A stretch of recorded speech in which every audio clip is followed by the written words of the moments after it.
બહુ બધી વાર એક્ઝામ લેવાતી હોય શાળા બેઝ પર અને બાળકોના માર્ક્સ જે છે એ ઓછા આવે અને એની સામે પેરેન્ટ્સની એક્સપેક્ટેશન બહુ હાઈ હોય તો બાળક જે છે ને ડિપ્રેશનમાં જતું રહે છે.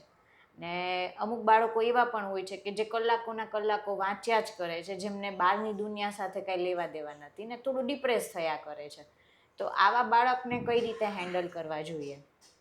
ઓકે, આમ તો બહુ ગંભીર સવાલ પૂછી દીધો રિદ્ધિબેન કે ભાઈ બાળકો છે, કારણ કે આનો જવાબ આનો જવાબ દેવો ને એ બહુ અઘરો છે આમ નોર્મલી વાત કરીએ તો. ખરેખર પેરેન્ટ્સની એક્સપેક્ટેશન હોય જ છે એટલી એક્સપેક્ટેશન્સ એટલે ખૂબ હાઈ એક્સપેક્ટેશન્સ હોય છે પેલો અને બિચારો ફૂલફિલ નથી કરી શકતો ને એના લીધે રોજ સપ્રેસ થતો જાય છે. સૌથી મોટી તકલીફ તો શું છે રિદ્ધિબેન, અત્યારે 10મા ધોરણનું હાઈ રિઝલ્ટ્સ બરાબર છે અને એ હાઈ રિઝલ્ટ્સથી પછી હાઈ રિઝલ્ટ્સ લઈને બાળક 11-12ની અંદર આવે છે.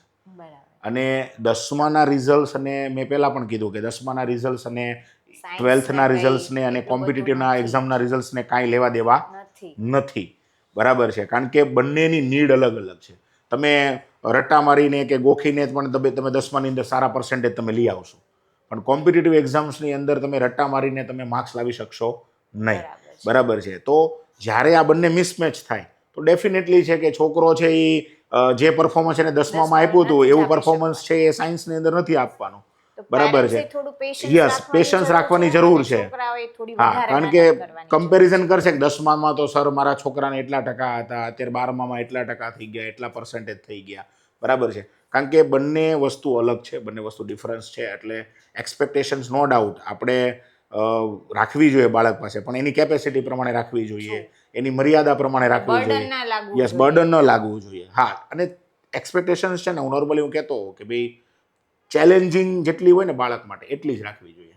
હા, આપણે એને અંડર પણ નથી રાખવાનો અને ઓવર પણ નથી રાખવાનો, પણ એવો એક ફિગર હોય કે જે એના માટે ચેલેન્જિંગ હોય તો એને પણ કામ કરવાની મજા આવે. હા, આપણે એની કેપેસિટી કરતાં ઓછોય નથી કરવાનો કે ભાઈ એની કેપેસિટી અત્યારે 90% લાવવાની છે તો આપણે એને એવું નથી કરવું કાંઈ નહીં, વાંધો નહીં બેટા, તું 80% લાવશે ને તો મારે ચાલશે, પણ એની કેપેસિટી 90%ની છે તો આપણે એ રીતે એને ટ્રીટ નથી કરવાનું. પણ આપણે એમને એવી ન કહીએ કે ભાઈ યસ તું 95% તું લાય, 96% જોશે જ મારે. બરાબર છે, તો એ એમના માટે ઓવર પણ થઈ જાય ઘણી વખત. બરાબર છે, પણ આપણને ખબર છે 90 માટે છે તો આપણે એને કહી શકીએ તું 91 લાવ, 92 લાવ. બરાબર, તો એના માટે એ ચેલેન્જિંગ થઈ જાય, કરી પણ શકે. એટલે એક્સપેક્ટેશન છે ને નોર્મલી ચેલેન્જિંગ હોવી જોઈએ, એનાથી વિશેષ અંડર કે ઓવર નહીં હોવી જોઈએ. બહુ સરસ પેરેન્ટ્સ માટે વાત કરીને ડેફિનેટલી બહુ હેલ્પ કરશે. શું તમે પણ ક્યારેય ભણવાનો સ્ટ્રેસ અનુભવ્યો છે? હા કે ના જણાવજો.